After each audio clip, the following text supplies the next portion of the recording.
तो hello friends, welcome to my channel Fatima official. इस video में मैं आपको शेयर करने वाली हूँ एमपी बोर्ड क्लास 12 फिज़िक्स के नोट्स। जो मेरे सेल्फ नोट्स हैं, मैं अपने एक्सपीरियंस से ही बताऊँगी ज़्यादातर, जो मैंने प्रिपेयर किए थे क्लास 12 में। उससे रिलेटेड मैं आपको यहाँ पे इम्पॉर्टेंट क्वेश्चंस बताना चाहती हूँ जो मैंने खुद भी प्रिपेयर किए थे। बिना किसी देरी की वीडियो को स्टार्ट करते हैं। ये हमारा चैप्टर 1, विद्युत आवेश तथा क्षेत्र। विद्युत आवेश तथा क्षेत्र वाला ये चैप्टर है, जिसमें से मैं आपको यहाँ पे 2-2 नंबर के भी क्वेश्चंस बताते जाऊँगी और आपको जो आईएमपी क्वेश्चन जो बड़े नंबर्स में आते हैं, जैसे 5 नंबर्स के क्वेश्चंस आते हैं, तो ये है कूलॉम के व्युत्क्रम वर्ग का नियम, जो 2 नंबर के क्वेश्चंस में आ सकता है। आप इसके स्क्रीनशॉट भी ले सकते हैं। बहुत ही इजी लैंग्वेज में लिखा हुआ है कि किन्हीं दो आवेशों के बीच लगने वाला आकर्षण या प्रतिकर्षण बल, दो आवेशों की मात्रा दे रखी है, उनके गुणनफल के समानुपाती होती है, और जो दोनों आवेशों की जो बीच की दूरी होती है उसके वर्ग के व्युत्क्रमानुपाती होती है, और उसका ये फार्मूला है। और जो कूलॉम के व्युत्क्रम वर्ग है, यानी कूलॉम का जो ये वाला क्वेश्चन है, 2 नंबर के इसमें आ सकता है, तो आप इसको देख लेना एक बार। और एक ये वाला है, मैं आपको 2 नंबर और बड़े नंबर के क्वेश्चंस बताऊंगी। एक ये वाला क्वेश्चन है, विद्युत क्षेत्र की तीव्रता ज्ञात करना, उसका फॉर्मूला बताओ। ऐसा क्वेश्चन आ सकता है कि विद्युत क्षेत्र की तीव्रता क्या होती है वो बताओ, और उस तीव्रता का जो फॉर्मूला बनता है F/Q, वो क्या होता है, इससे हमें बताना रहता है। तो ये भी 2 नंबर के क्वेश्चंस में आ सकता है, ठीक है। तो नेक्स्ट छोटी छोटी डेफिनेशंस होती हैं, ये 1 नंबर के क्वेश्चन में आ सकती है। विद्युत द्विध्रुव किसे कहते हैं, ये 1 नंबर के में आ सकती है, ठीक है।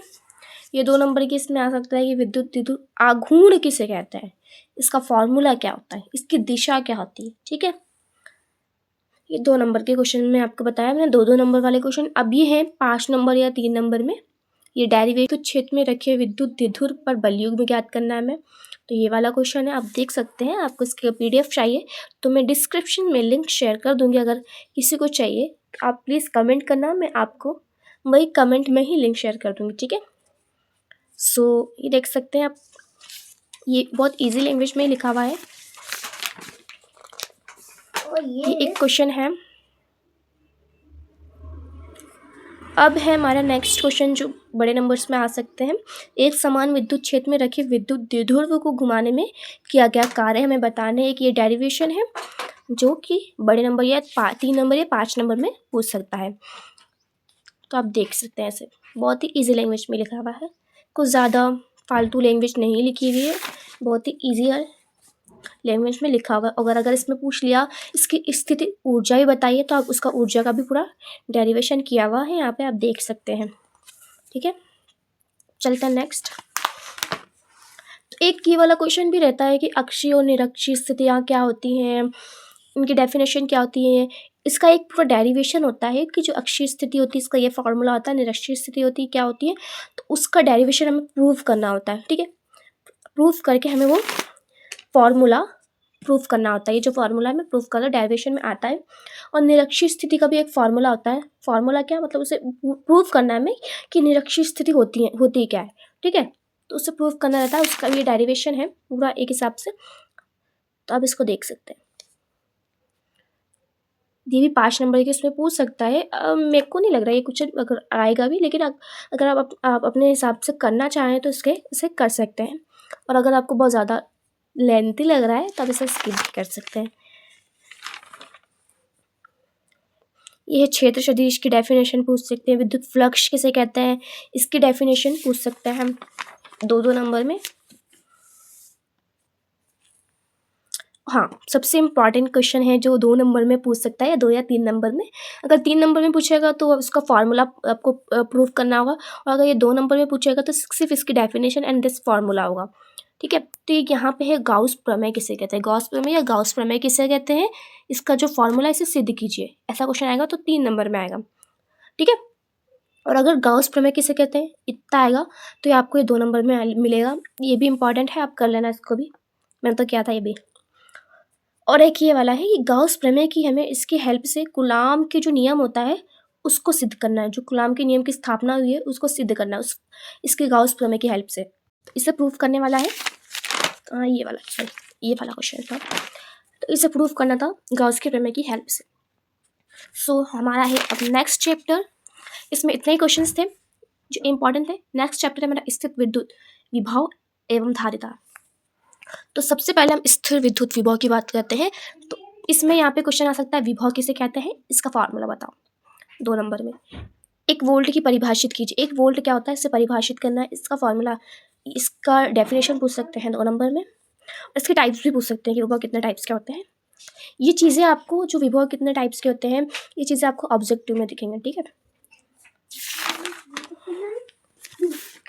ठीक है। अभी आ गया पोटेंशियल डिफरेंस, विभवांतर। तो विभवांतर की डेफिनेशन पूछ सकते हैं 2 नंबर में। और ये वाला इंपॉर्टेंट क्वेश्चन है बिंदु आवेश के कारण विभव, किसी बिंदु पर विभव ज्ञात कीजिए। ये वाला क्वेश्चन डेरिवेशन आ सकता है, ये भी इंपॉर्टेंट है। सो अब चलते हैं नेक्स्ट स्टेप क्या। तो एक ये वाला क्वेश्चन है, देख सकते हैं, किसी चालक को प्रभावित करने वाले कारक कौन कौन से वो लिखना है। ये भी 3 नंबर में क्वेश्चन आ सकता है। और एक ये समविभव पृष्ठ किसे कहते हैं, इसके गुण क्या है, ये भी 2 नंबर में क्वेश्चन में आ सकता है। समविभव पृष्ठ बहुत इजी लैंग्वेज है। ऐसा पृष्ठ जिसके प्रत्येक बिंदु पर विभव जो होता है वो इक्वल होता है, समान होता है, उसे हम समविभव पृष्ठ कहते हैं। ठीक है, सो अब बढ़ते हैं नेक्स्ट। ये सब अब इतना नहीं है, ये सब ऑब्जेक्टिव में आ सकते हैं थोड़े बहुत। ये पराविद्युत मतलब जो है डिलेक्ट्रीज, इसमें से डिलेक्ट्रीज क्या होती हैं, कागज, लकड़ी, ऑब्जेक्टिव क्वेश्चन में आ सकते हैं। हाँ, अब हम चलते हैं विद्युत धारिता, इलेक्ट्रिकल कैपेसिटी। ठीक है, तो इलेक्ट्रिकल कैपेसिटी में से एक क्वेश्चन तो ये आ सकता है कि विद्युत धारिता किसे कहते हैं, विद्युत धारिता होती क्या है। 2 नंबर में आ सकती है कि विद्युत धारिता क्या होती है, किसी चालक की विद्युत धारिता उसे दिए गए आवेश की मात्रा और उसकी विभव में वृद्धि के अनुपात के बराबर होती है। ठीक है, C=Q/V, इसकी बीमा बता रखी है। हाँ, ये भी क्वेश्चन एक आ सकता है 2 नंबर में, 1 फैराड को परिभाषित कीजिए। एक ये वाला क्वेश्चन आ सकता है कि ये वाला डेरिवेशन है जो 3 नंबर में मुश्किल से पूछ सकता है, किसी गोली चालक की धारिता के लिए व्यंजक ज्ञात कीजिए, व्यंजक स्थापित कीजिए। तो एक ये वाला है, सिंपल सही है, ज़्यादा बड़ा नहीं है, ये भी आ सकता है, तो आप इसको भी कर सकते हैं। नेक्स्ट है जो 2 नंबर में आ सकते हैं कि संधारित्र कैपेसिटर क्या होते हैं और कैपेसिटर की क्या टाइप्स होते हैं, वो पूछ सकता है। तो ये 3 टाइप्स के होते हैं, बेलनाकार कैपेसिटर, गोली से कैपेसिटर एंड समांतर प्लेट कैपेसिटर। ठीक है, और संधारित्र की धारिता क्या होती है, इस किसे कहते हैं, ये वाला भी 2 नंबर में आ सकता है। ठीक है, तो हमारे पास एक और डेरिवेशन आया है जो कि है समांतर प्लेट संधारित्र की धारिता, जो हमें यहाँ पे प्रूफ फार्मूला है उसको हमें प्रूफ करना है। ठीक है, उसका ये डेरिवेशन है, आप देख सकते हैं, इसको भी आप कर सकते हैं, कर ही लेना, मैं तो कह रही हूँ। तो चलते हैं नेक्स्ट स्टेप। इस संधारित्र के संयोजन वाला है, ये मुझे लगता है 2 नंबर में मुश्किल से पूछ सकता है, श्रेणी क्रम संयोजन और समांतर क्रम संयोजन वाला 2 नंबर में मुश्किल से। या तो ऐसे पूछ सकता है कि श्रेणी क्रम समांतर क्रम के दोनों के संयोजन का पूरा अच्छे से डिटेल में बताना है। आप इसको मतलब डेफिनेशन भी बतानी पड़ेगी आपको, श्रेणी क्रम किसे कहते हैं, समांतर क्रम किसे कहते हैं, उसके बाद फार्मूला, और फार्मूला कहाँ से आया, इसे प्रूफ भी करना पड़ेगा। ठीक है, तो अब चलते हैं नेक्स्ट चैप्टर, विद्युत धारा, करंट, इलेक्ट्रिसिटी। तो विद्युत धारा में सबसे पहला जो क्वेश्चन है यही आएगा, विद्युत धारा किसे कहते हैं, इसका फार्मूला क्या होता है, इसका मात्रक क्या होता है। ये 2 या 1 नंबर में पूछता है कि विद्युत धारा का मात्रक क्या होता है, इसका फार्मूला क्या होता है, विद्युत धारा किसे कहते हैं। ठीक है, और ये वाला एक क्वेश्चन है जो 2 नंबर में पूछ सकते हैं कि 1 एम्पियर को परिभाषित कीजिए। ठीक है, 1 एम्पियर ये होता है, ये कैसे आया। ठीक है, इसे हमें प्रूफ करना रहता है।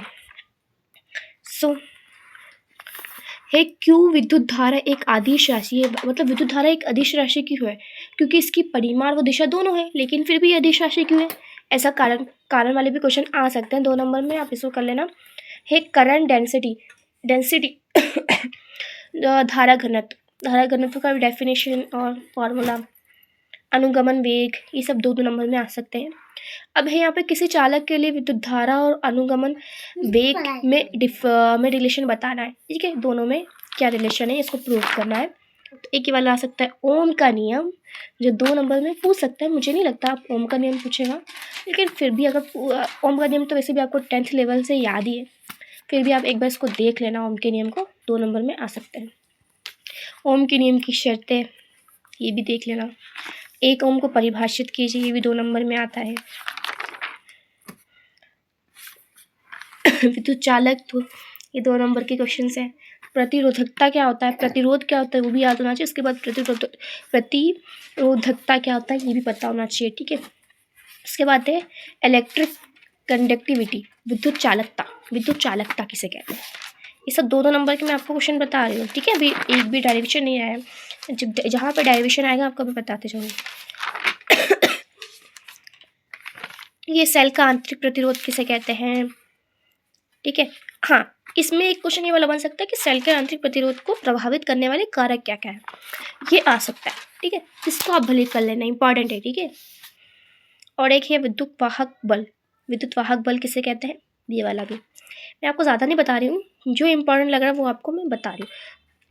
हाँ, ये जो डिफरेंट है, इसमें डिफरेंस है ना कि विद्युत वाहक बल और विभवांतर में अंतर लिखिए। ये अंतर वाले जितने भी है ना आपको करना ही है, कोई सा भी अंतर आ ही सकता है। और इससे आपको क्या होगा फ़ायदा कि आपको विद्युत वाहक बल की डेफिनेशन भी याद होगा। अगर डेफिनेशन पूछेगा अलग से 2 नंबर की, तो आप उसको भी लिख सकते हैं एंड इसके साथ डिफरेंट भी लिख सकते हैं, विभवांतर दोनों में, ठीक है।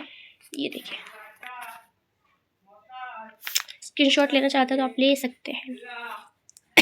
हाँ, अब ये इसमें चैप्टर में आया है, 3rd चैप्टर में एक डेरिवेशन जो कि है किसी के, अब ये वाला एक डेरिवेशन है किसी सेल के लिए विद्युत वाहक बल, विभवांतर, आंतरिक प्रतिरोध में रिलेशन बताना है।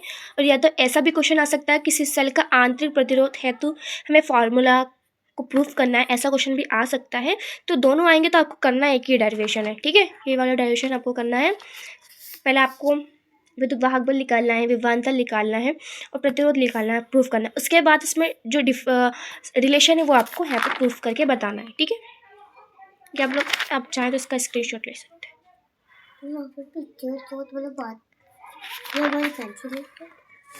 सो एक ये वाला क्वेश्चन है व्हीटस्टोन सेतु का सिद्धांत, ये भी आ सकता है, इम्पॉर्टेंट है, इसको प्रूफ करना है आपको, इसमें देख सकते हैं। और उसका व्यंजक वही चीज़ फॉर्मूले को प्रूफ करना है, ये वाला आ सकता है गाइस, ठीक है। और एक ये 2-3 नंबर में क्वेश्चन पूछ सकता है कि थर्मिस्टर या तापी प्रतिरोध किसे कहते हैं।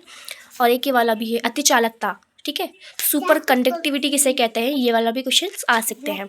उसके अनुप्रयोग बताइए। तो ये रहा हमारा चैप्टर 4 गतिमान आवेश चुंबकत्व। इसमें आपका एम्पीयर का तैरने का नियम है जो कि नहीं आएगा मेरे ख्याल से, ऑस्ट्रेट का नियम आ सकता है, उसके प्रयोग बताओ ये भी, ठीक है। हाँ, एक है बायोस्वार्ड का जो नियम होता है उसका जो पूरा डेरिवेशन है वो भी आ सकता है, इंपॉर्टेंट है। आप इससे कर सकते हैं बायोस्वार्ड वाला। और मैक्सवेल का कॉक स्क्रू का नियम जो है, ये छोटी छोटी डेफिनेशंस हैं, नियम्स हैं, वो याद करना है। ये सबसे बड़ा इंपॉर्टेंट वाला जो डेरिवेशन है ये आ सकता है कि धारावाही वृत्ताकार लूप के केंद्र पर चुंबकीय क्षेत्र की जो तीव्रता होती है उसे हमें निकालना रहता है, ठीक है। तो ये वाला इजी भी है थोड़ा और इम्पॉर्टेंट भी है। और एक ये वाला है धारावाही वृत्ताकार लूप के अक्ष पर स्थित किसी बिंदु पर चुंबकीय क्षेत्र की तीव्रता, एक केंद्र पर निकालना है और ये अक्ष पर, ठीक है। ये दोनों डेरिवेशन आ सकते हैं।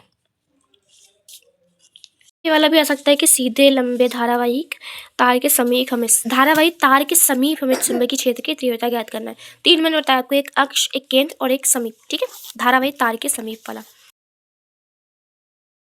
ये लेसन नंबर 5 है चुंबकत्व एवं चुंबकीय पदार्थ। इसमें से ऑब्जेक्टिव क्वेश्चन आते हैं या 2 नंबर के क्वेश्चन आते हैं, छोटे छोटे क्वेश्चन ही आते हैं, ज़्यादा लॉन्ग वो नंबर्स वाले क्वेश्चन नहीं आते हैं ज़्यादा।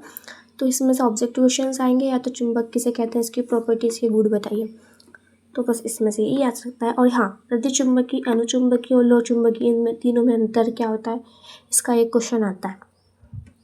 सो बस इस वीडियो में मैं आपको 1 से लेकर 5 तक के चैप्टर्स के इम्पॉर्टेंट क्वेश्चन बता रही हूँ। सो अब मिलते हैं नेक्स्ट वीडियो में। जब तक के लिए अल्लाह हाफिज़। Thanks for watching.